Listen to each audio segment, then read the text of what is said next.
In the life of Burkina Faso's powerful leader, Ibrahim Traoré, there is a 10-month period that is completely missing. During this time, officially dismissed as medical leave in documents, no one could find a trace of Traoré. A mysterious teacher using the name Serge appeared in a remote village in neighboring Mali. A man held secret meetings with a retired Russian general. And a special team of 14 people was trained before the coup. This story reveals the behind-the-scenes of a dictator's rise to power. Here lies one of West Africa's greatest secrets. In the capital city of Burkina Faso, Ouagadougou, a single lamp burned in a dark office. Jean-Claude Zongo, who worked in the archives of the Ministry of Defense, was carefully examining files under the desk lamp. It was past midnight, and Zongo was preparing a book on the military history of Burkina Faso. For this purpose, he had been granted permission to examine the records of important military figures. As Zongo's eyes moved from one page to another, he suddenly stopped. The file before him was the military record of the country's current leader, Ibrahim Traoré. Normally, such files would contain detailed accounts of all movements, assignments, training, and health conditions of military personnel. Traoré's file was complete and well organized up until 2019. Every assignment, every training, every promotion had been meticulously recorded. But there was a strange inconsistency in the file. Records from March 2019 to January 2020 were completely missing. There was only a note saying medical leave in the file with no other details. This was an unusual gap in a military officer's record. As a military clerk, Zongo knew that medical leaves of military personnel were usually documented in detail. Diagnosis, treatment process, leave approvals, all would be recorded. But there was nothing in Traoré's file. A complete 10-month gap. Zongo felt his heart rate increase. Beads of sweat appeared on his forehead. This wasn't an ordinary administrative error. A 10-month gap in the records of a high-ranking officer like Traoré was a serious anomaly. The next morning, Zongo hesitantly told Colonel Moussa Sanogo in his office about the situation. The colonel was first surprised, then concerned. A flash of fear appeared in his eyes. "Don't mention this to anyone, Jean-Claude," he said in a low voice. "I will check the situation." However, Colonel Sanogo never got to make that check. The same day it was announced that he had suddenly retired. The new commander who replaced Sanogo stopped all archive projects and transferred Zongo to another department. But it was too late. Zongo had taken photos of Traoré's file and had called an old school friend, journalist Michel Ouedraogo. Michel Ouedraogo was one of the most courageous investigative journalists in Burkina Faso. He worked for the local newspaper L'Observateur but also provided information to international news agencies. When he heard the information from Zongo, he immediately began investigating. He first checked whether Traoré had participated in any official duties during this 10-month period. He couldn't find any records. Traoré was last seen at a ceremony where he received a medal for distinguished service in March 2019, then disappeared. Michel tried to reach Traoré's family. This wasn't an easy task. Traoré's family lived in a small town outside the capital and was distant toward strangers. When Michel reached the town and found the family's house, he was greeted with cold stares. Both of Traoré's brothers refused to answer questions. Before closing the door in his face, the older brother warned him, "Don't stick your nose in state affairs, journalist." Michel didn't give up. A few days later, he had the chance to catch Traoré's mother at the market.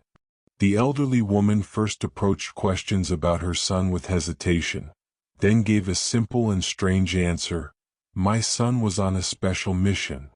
There was concern in the woman's eyes, as if she knew more but couldn't say it. However, Michel's research at the Burkina Faso Ministry of Defense showed that no special mission had been assigned to Traoré during this period. Officially, Traoré appeared to be off duty with medical leave for 10 months, but none of the major military hospitals in the country had any record of Traoré being treated during that period. When Michel shared the news with international media, the topic quickly gained interest. The French newspaper Le Monde sent a correspondent to Burkina Faso.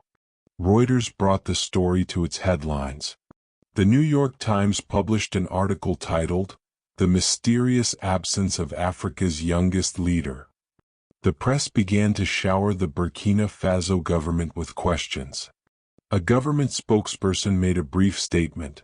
All leaves taken by President Traoré throughout his military career have been approved in accordance with standard procedures. Leaves taken for health reasons may not have been recorded in detail due to confidentiality. We will not comment further on this matter. This statement raised more questions than it answered. The claim of medical leave was not credible due to the lack of any military hospital records. Also, no one, including Traoré's family, remembered him being sick during that period. Michel decided to deepen his investigation. He began tracking the route that Traoré had followed in March 2019, when he was last seen. A source at the military base said that Traoré had quietly left the base one morning with a packed bag. He had used a light vehicle and gone alone. As he followed the trail, Michel came across interesting information. Traoré had first crossed into neighboring Mali. He had exited through a checkpoint at the Mali-Burkina Faso border, but there was no record of him officially leaving the country. So, Traoré had left the country almost secretly. During his research in Mali, Michel made an unexpected discovery. In a remote village in the northern part of the country, locals were talking about a teacher named Serge. This man had come to the village about a year ago, given math and history lessons to children, and then suddenly disappeared. The elderly imam in the village, Abdoulaye Mega, remembered very well who Serge was. "He was very calm when he came here," said Mega. "At the beginning we didn't even know where he was from. He spoke French and Bambara fluently. He would teach children math and history, especially the colonial history of Africa." Michel approached cautiously. "Can I show you a photo?" he asked and showed a photo of Traoré from his phone. The imam's eyes lit up. "Yes, this is Serge. His hair was a bit longer and he had a beard, but yes, definitely him." Michel was shocked. Had the leader of Burkina Faso lived as a teacher in this remote village?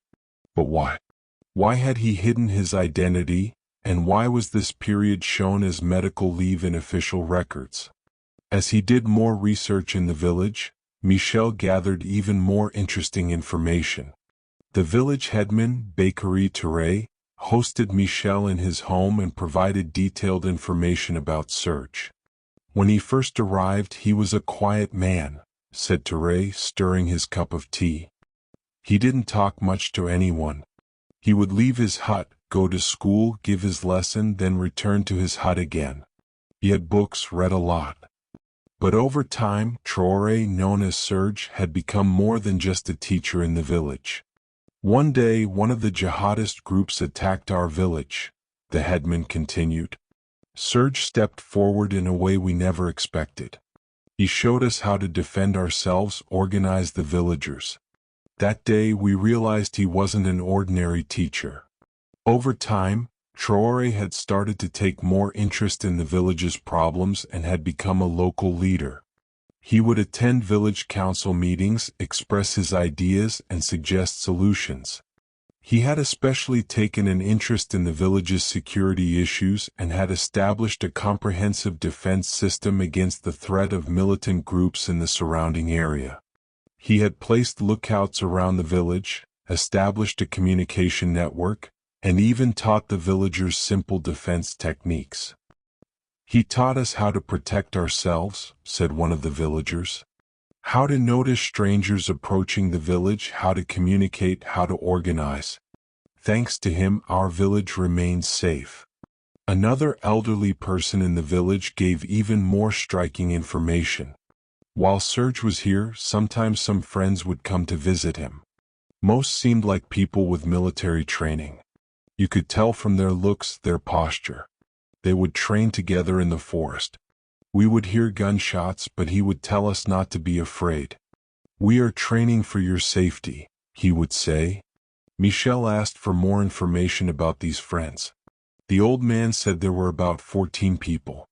He added that they all used different names like Serge, but they spoke the Bambara language, meaning they were probably of Malian or Burkinabe origin. "Where would they meet?" asked Michel. The old man said there was a cabin in the forest outside the village. They would gather there and discuss for hours. Sometimes we would also hear gunshots. Serge would tell us not to worry, that they were just training. Michel wanted to see this cabin. The villagers took him to an old cabin deep in the forest.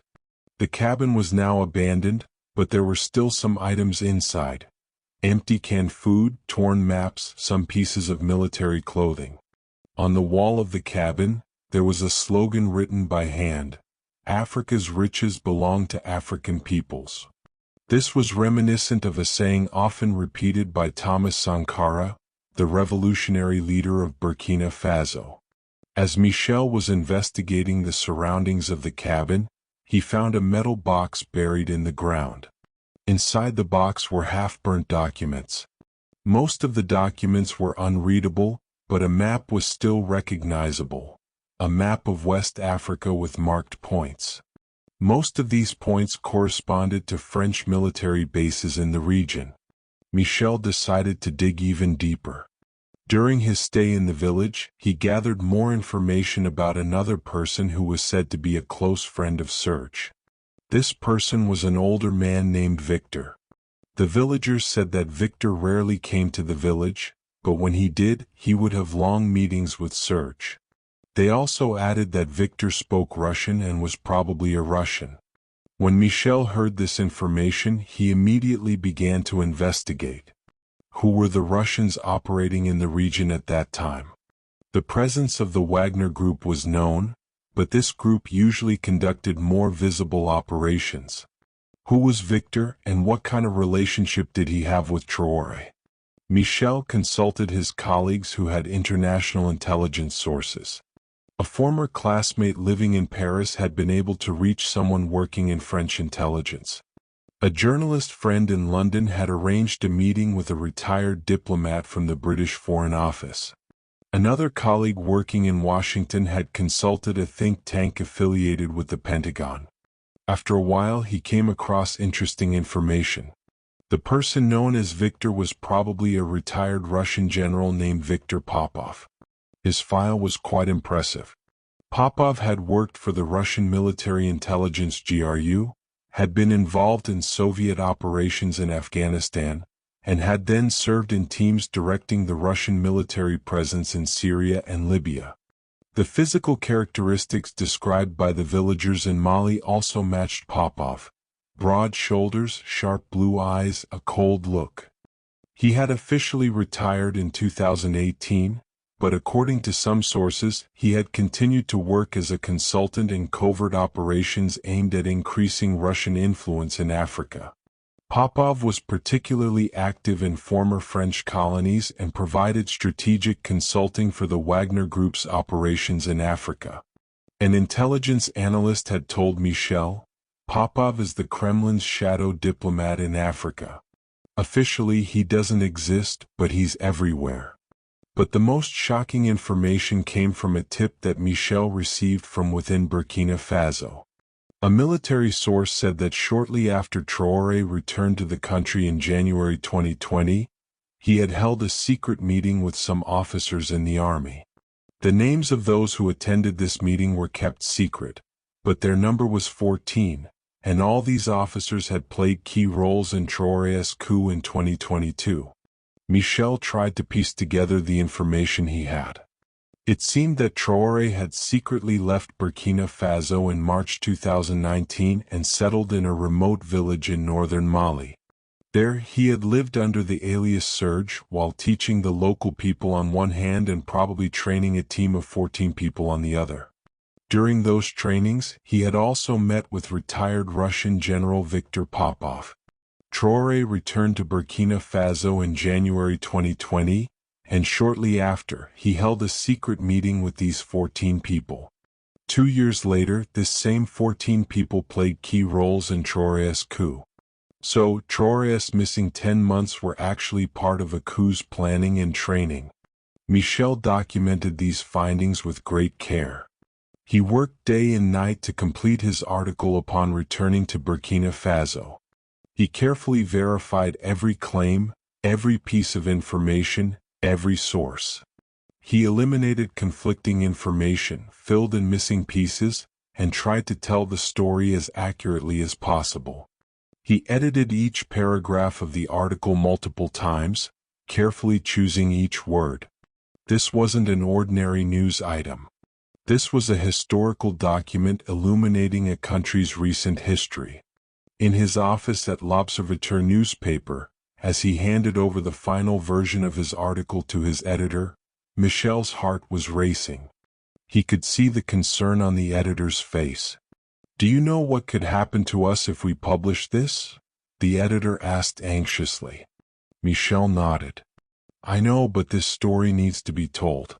The people have a right to know the truth."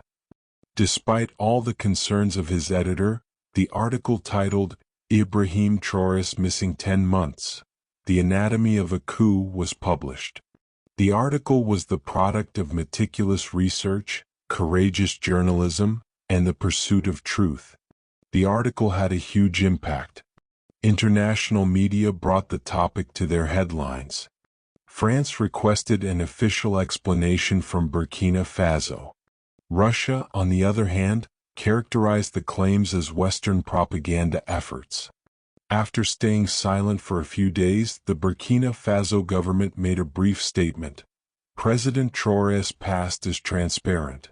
He took leave for health reasons during the 2019 to 2020 period and visited various African countries during this time. The speculations of the Western media are nothing more than an attempt to destabilize our country. However, this statement raised more questions than it answered. What health issues did Traoré have? Which African countries did he visit? And why were none of these documented in official records? Michel decided to continue his investigation. He returned to the village in Mali and spoke with more witnesses. One witness was particularly important, the village's former health officer. This person confirmed that the man known as Serge had no health issues. On the contrary, he was extremely healthy and fit. During his stay here, he wasn't sick for even a single day, said the health officer, who even added that Serge had helped other sick people in the village, especially children. He would get medicine for them and take care of them. Michel did one more investigation in the village. This time he found a secret cave near the cabin. Inside the cave there were wall writings, quotes from Africa's independence leaders, Thomas Sankara, Patrice Lumumba, and Nelson Mandela. But the most striking thing was a piece of paper he found deep in the cave. On the paper, these words were written by hand: "Seizing power is not enough. One must use it correctly for the good of the people. Our enemies are strong, but we are more determined. We will achieve this with 14 people, and if necessary, we will continue with hundreds." This note resembled Traoré's handwriting, and the expression 14 people matched the information Michel had heard earlier. As a final effort, Michel tried to determine who these 14 people were. He examined military records, investigated Traoré's close circle, and finally he identified 14 names. All of these people had served in key positions during the 2022 coup. And all of them had been away from their official duties during the 2019 to 2020 period for various reasons: medical leave, special mission, training. Living in a village in Mali, forming a team of 14 people, and having secret meetings with Russians. Michel muttered, "This can't be an ordinary medical leave. When Michel's second article, titled 14 Men, the Architects of a Coup, was published, the impact was even greater. The Burkina Faso government reacted harshly this time. L'Observateur was shut down and Michel was detained. The official statement said that Michel was charged with spreading false information that endangered national security. However, as a result of international pressure, Michel was released a few days later, but he was ordered to leave Burkina Faso. Michel went to Senegal and received refugee status there. His news resonated around the world. In particular, Traoré's Russian connections worried Western governments. France decided to reduce its military presence in Burkina Faso. The U.S. increased its intelligence activities in the region. Reactions within Burkina Faso were mixed. Some segments continued to see Traoré as a hero. They appreciated his efforts to make the country independent from France. Others questioned the legitimacy of a leader who had come to power through non-democratic methods. As for Traoré, he remained largely silent throughout these events.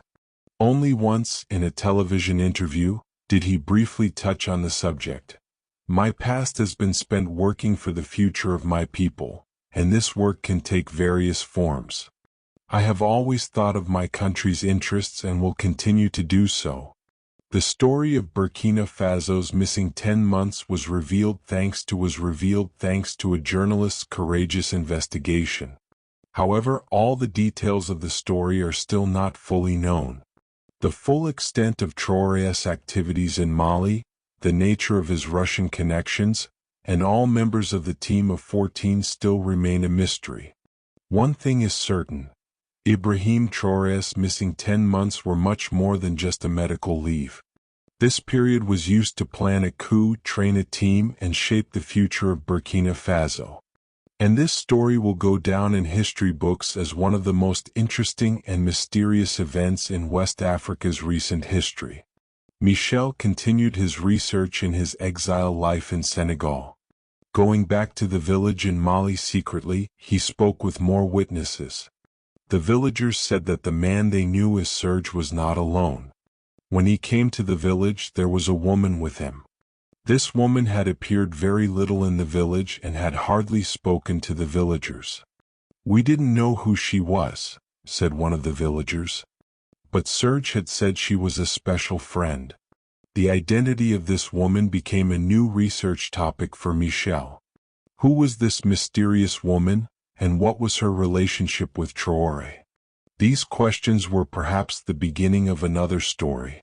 But one thing was certain: the missing 10 months in Ibrahim Traoré's life were a period when the seeds of events that changed the fate of Burkina Faso were planted, and perhaps of even greater events that will shape the future of Africa as well.